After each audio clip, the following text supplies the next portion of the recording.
Article 450 of the National Electrical Code applies to multi-tap control transformers, irrespective of whether they serve a motor application or not. Article 450 delineates the overarching requirements for transformer installations encompassing multi-tap control transformers. Several stipulations within Article 450 directly pertain to these transformers.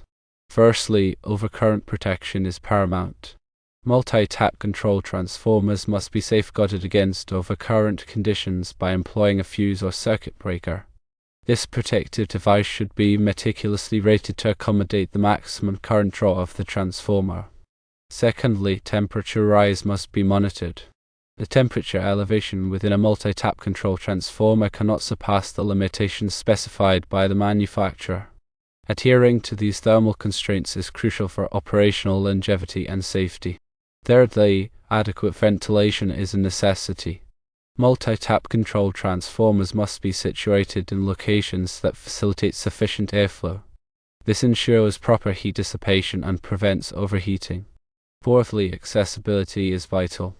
These transformers must be installed in areas that permit easy access for routine inspections and necessary maintenance. This facilitates proactive care and timely repairs.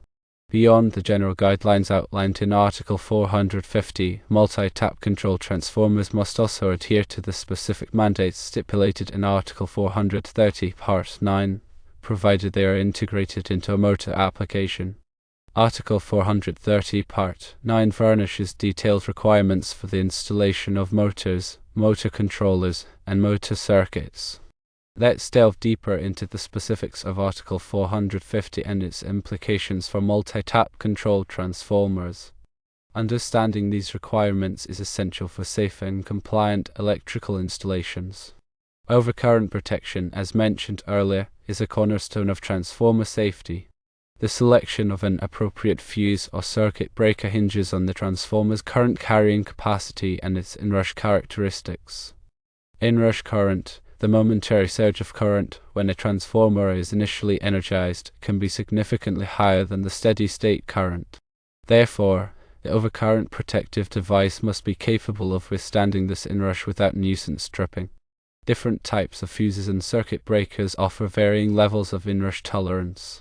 Time delay fuses, for instance, are designed to accommodate brief overloads without interrupting the circuit, making them suitable for transformer protection. Similarly, circuit breakers with adjustable trip settings allow for customization based on the transformer's specific characteristics. The NEC provides guidance on selecting the appropriate overcurrent protection for transformers, often referencing specific tables and calculations to determine the maximum allowable rating or setting. These calculations typically involve multiplying the transformer's rated primary current by a factor to account for inrush and other potential overload conditions. Moreover, the location of the overcurrent protective device is crucial. It should be placed as close as practicable to the transformer to minimize the length of unprotected conductors. This reduces the risk of a fault occurring between the transformer and the protective device. In cases where the transformer is located remotely from the main distribution panel, a supplementary overcurrent protective device may be required at the transformer location. Temperature rise is another critical factor in transformer operation. Excessive temperature can degrade the insulation within the transformer, leading to premature failure and potential safety hazards. The manufacturer's instructions typically specify the maximum allowable temperature rise for the transformer windings and core. This temperature rise is usually expressed in degrees Celsius or Fahrenheit above the ambient temperature.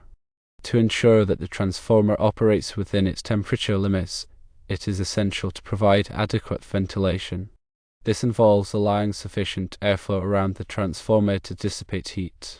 Enclosures housing transformers should be designed with ventilation openings to promote natural convection or forced air cooling. The size and location of these openings should be carefully considered to ensure effective heat removal. In environments with high ambient temperatures, additional cooling measures may be necessary, such as installing fans or air conditioners to maintain the transformer's operating temperature within acceptable limit. Regular monitoring of the transformer's temperature can also help identify potential overheating issues. Infrared thermometers can be used to measure the surface temperature of the transformer windings and core, providing an indication of its internal temperature. If the temperature exceeds the manufacturer's specified limits, corrective action should be taken, such as improving ventilation or reducing the transformer's load. Ventilation is a key element in preventing transformer overheating. The principles of thermodynamics dictate that heat will naturally flow from a warmer object to a cooler object. In the case of a transformer, heat is generated within the windings and core due to electrical resistance and magnetic losses. This heat must be effectively dissipated to prevent the transformer from overheating. Natural convection is a common method of ventilation. It relies on the tendency of warm air to rise and cool air to sink. Ventilation openings at the bottom of the transformer enclosure allow cool air to enter, while openings at the top allow warm air to escape. This creates a natural airflow that removes heat from the transformer. Forced air cooling involves using fans to circulate air around the transformer. This method is more effective than natural convection, especially in environments with high ambient temperatures or limited space for ventilation. Fans can be mounted directly on the transformer enclosure or installed in a separate cooling unit. The selection of fans should be based on the transformer's heat dissipation requirements and the desired airflow rate. In some cases, liquid cooling may be necessary for transformers that generate a significant amount of heat. This involves circulating a liquid coolant, such as oil or water, through the transformer to remove heat. Liquid cooling is typically used for large power transformers in substations or industrial facilities. Accessibility is a practical consideration for transformer installations. Transformers require periodic inspection and maintenance to ensure their continued reliable operation. This includes checking for signs of damage, such as cracks or leaks, and verifying the tightness of electrical connections. It also involves cleaning the transformer to remove dust and debris that can impede ventilation. To facilitate these activities, transformers should be installed in locations that are easily accessible to qualified personnel. This means providing adequate clearance around the transformer to allow for safe and comfortable working conditions. The NEC specifies minimum working clearances for electrical equipment, which vary depending on the voltage and current levels. These clearances are designed to protect workers from electrical hazards and to provide sufficient space for performing maintenance tasks. In addition to physical accessibility, it is also important to ensure that the transformer's nameplate and other relevant information are readily visible. The nameplate provides essential details about the transformer, such as its voltage rating, current rating, and impedance. This information is crucial for selecting the appropriate overcurrent protection and for troubleshooting any problems that may arise. Now let's briefly touch upon Article 430, Part 9, which applies to multi-tap control transformers used in motor applications. This section of the NEC provides specific requirements for the installation of motors, motor controllers, and motor circuits. These requirements are designed to ensure the safe and reliable operation of motor-driven equipment. When a multi-tap control transformer is used to supply power to a motor controller, it must comply with the requirements of both Article 450 and Article 430, Part 9. This includes selecting the appropriate overcurrent protection for the transformer and the motor circuit, as well as ensuring that the motor controller is properly sized and installed. In summary, Article 450 of the NEC provides essential requirements for the installation of multi-tap control transformers, regardless of their application. These requirements cover overcurrent protection, temperature rise, ventilation, and accessibility. By adhering to these guidelines, you can ensure the safe and reliable operation of your transformer installations. Remember to always consult the latest edition of the NEC and the manufacturer's instructions for specific details and requirements. Safe electrical practices are paramount. Ensuring proper overcurrent protection involves more than simply selecting a fuse or circuit breaker with the correct amperage rating. It also requires understanding the transformer's impedance, which is a measure of its opposition to the flow of alternating current. The transformer's impedance affects the magnitude of the fault current that will flow in the event of a short circuit. A higher impedance will limit the fault current, while a lower impedance will allow a larger fault current to flow. The overcurrent protective device must be capable of interrupting the maximum potential fault current to prevent damage to the transformer and other equipment. The NEC provides formulas and tables for calculating fault currents in transformer circuits. These calculations take into account the transformer's impedance, the source voltage, and the impedance of the conductors. It is important to perform these calculations accurately to ensure that the overcurrent protective device is properly sized. Furthermore, the type of overcurrent protective device should be selected based on the application. Fuses are generally preferred for transformer protection because they provide fast and reliable interruption of fault currents. Circuit breakers can also be used, but they may not be as fast acting as fuses. In addition to overcurrent protection, transformers may also require other types of protection, such as differential protection. Differential protection is a sophisticated protection scheme that detects faults within the transformer windings. It operates by comparing the current entering the transformer with the current leaving the transformer. If there is a significant difference between these currents, it indicates a fault within the transformer, and the differential protection relay will trip the circuit breaker to isolate the transformer from the system. Temperature monitoring is another important aspect of transformer maintenance. Overheating can significantly reduce the lifespan of a transformer and can even lead to catastrophic failure. Therefore, it is essential to monitor the transformer's temperature and take corrective action if it exceeds acceptable limits. There are several methods for monitoring transformer temperature. One common method is to use temperature sensors embedded in the transformer windings.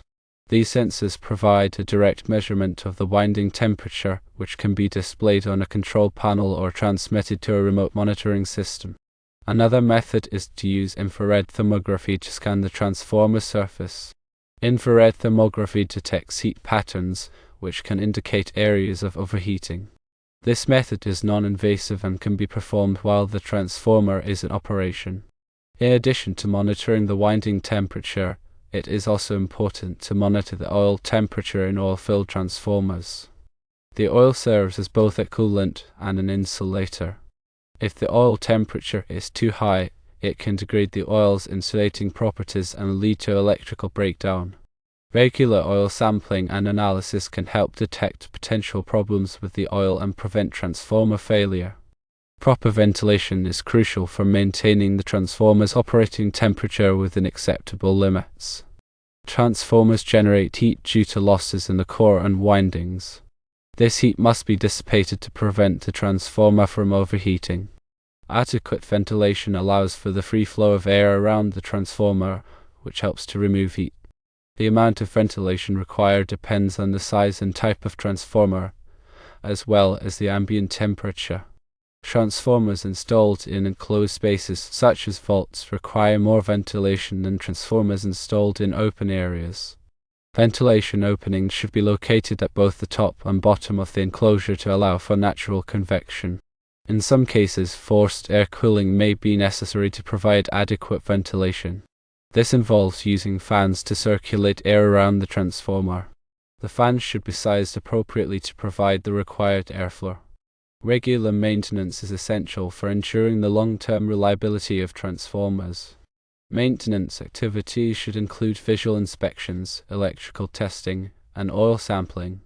Visual inspections should be performed regularly to check for signs of damage, such as cracks, leaks, or corrosion. Electrical testing should be performed periodically to assess the condition of the transformer's insulation and windings.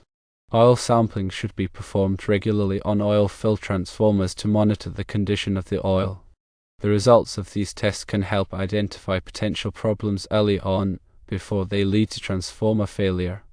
In addition to these routine maintenance activities, transformers may also require more extensive maintenance, such as bushing replacement or winding repairs. These activities should be performed by qualified personnel. Proper grounding is essential for transformer safety. Grounding provides a path for fault current to flow back to the source, which helps to protect personnel from electrical shock and to prevent damage to equipment. Transformers should be grounded in accordance with the NEC. The grounding conductor should be sized appropriately to carry the maximum potential fault current. In addition to grounding the transformer enclosure, it is also important to ground the transformer's neutral point. This provides a reference point for the system voltage and helps to prevent voltage imbalances. Voltage imbalances can cause excessive current flow in the transformer windings, which can lead to overheating and failure. Multi-tap control transformers offer flexibility in voltage selection, allowing them to be used in a variety of applications. However, it is important to select the correct tap setting for the application to ensure that the voltage is within the acceptable range. Using the wrong tap setting can damage the transformer or the equipment it is supplying. The tap setting should be selected based on the input voltage and the desired output voltage. The transformer's nameplate provides information on the available tap settings. Before changing the tap setting, it is important to energize the transformer to prevent electrical shock. The tap setting should be changed by qualified personnel. In conclusion, Article 450 of the NEC provides comprehensive requirements for the installation and maintenance of transformers. Adhering to these requirements is essential for ensuring the safe and reliable operation of transformers. Proper overcurrent protection, temperature monitoring, ventilation, and grounding are all critical aspects of transformer safety. Regular maintenance and inspections can help identify potential problems early on before they lead to transformer failure. By following these guidelines, you can maximize the lifespan of your transformers and minimize the risk of electrical hazards. Remember to always consult the latest edition of the NEC and the manufacturer's instructions for specific details and requirements. The information provided here is for general guidance only and should not be considered a substitute for professional electrical advice. Working with electricity can be dangerous, so always take appropriate safety precautions. Always de-energize equipment before working on it and use appropriate personal protective equipment. If you are not qualified to work on electrical equipment, consult a licensed electrician. Safety is always the top priority when working with electricity. Understanding the NEC requirements for transformers is essential for ensuring the safety of personnel and equipment. By following these guidelines, you can create a safe and reliable electrical system.